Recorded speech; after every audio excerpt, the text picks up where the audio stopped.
Can you change your Lyft pickup pin location? Well, the answer is yes, and here's how to do so.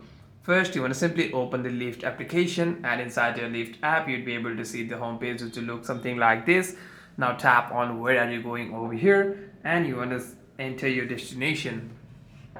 Once you have entered your destination, you want to simply once you have selected your destination, you'll be able to see an option of the pickup pin will of the pickup pin on your map over here. What you want to simply do is you want to simply press and hold the pickup pin over here, and by doing so you'll be able to drag it to your preferred pickup location, and you need to make sure that the new location is safe and accessible as well. And by doing so you'll be able to tap on confirm pickup over there and request your ride. By doing so you'll be able to change the pickup pin location on Lyft. Hope this video was helpful, and if you have any further questions, make sure to leave a comment down below.